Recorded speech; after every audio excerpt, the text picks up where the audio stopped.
నిజాంపేట మండల పరిధిలోని చల్మెడ గ్రామంలో ప్రసిద్ధిగాంచిన శ్రీ తిరుమల స్వామి ఆలయంలో వసంత పంచమిని పురస్కరించుకుని వెంకటేశ్వర స్వామి జాతర బ్రహ్మోత్సవాలు ప్రారంభమయ్యాయి.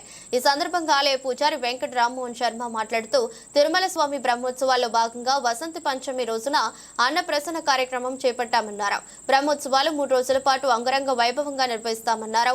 మొదటి రోజున పుణ్యవాచనం, చక్రతీర్థం, అభిషేకం, అలంకారం, స్వామివారి కళ్యాణ మహోత్సవం వైభవంగా చేపడతామన్నారు. ఈ కళ్యాణ మహోత్సవంలో గ్రామ ప్రజలే కాకుండా చుట్టుముట్టు గ్రామ ప్రజలు హాజరై స్వామివారి కృపకు పాత్రులవుతారని తెలిపారు. కార్యక్రమంలో ఆలయ నిర్వహణ అధికారి రవికుమార్, ఆలయ కమిటీ చైర్మన్ రామిరెడ్డి, డైరెక్టర్లు బాజా రమేష్, రాజిరెడ్డి, రాజయ్య, తుమ్మల రమేష్, ఎల్లాగౌడ్, మిషన్ భగీరథ, ఏఈ భిక్షపతి, బాలరెడ్డి, భానుప్రసాద్ రెడ్డి, జ్ఞానేశ్వర్ రెడ్డి తదితరులు పాల్గొన్నారు.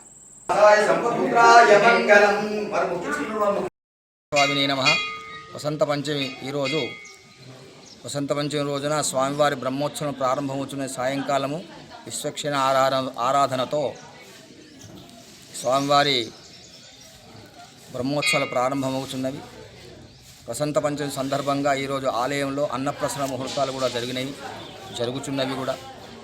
తద్వారా 4వ తారీఖు మంగళవారం రోజున ఉదయం 9 గంటలకు ధ్వజారోహణ, తదుపరి 4 గంటలకు స్వామివారి కళ్యాణము, బండ్లు తిరుగుట, నిత్య హోమము, ఆరాధన, హారతి, మంత్రపుష్పము, తీర్థప్రసాద వితరణం ప్రసప్తమి రోజు సాయంకాలం జరుగుతుంది.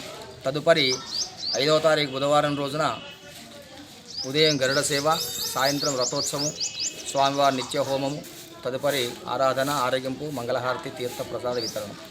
తదుపరి 6వ తారీఖు రోజున గురువారం రోజున నవమి రోజున స్వామివారి చక్రతీర్థము, స్వామివారి బ్రహ్మోత్సవాల ముగింపు. ఇట్టి కార్యక్రమం అంతా కూడా దేవాలయ కమిటీ ఆధ్వర్యంలో మరియు గ్రామ ప్రజల ఆధ్వర్యంలో, చుట్టుపక్కల గ్రామాల ఆధ్వర్యంలో చుట్టుపక్కల గ్రామ ప్రజలు కూడా చక్కగా స్వామివారిని దర్శించుకొని స్వామివారి కృపకు పాత్రవుతున్నారు. గోవిందా గోవిందా.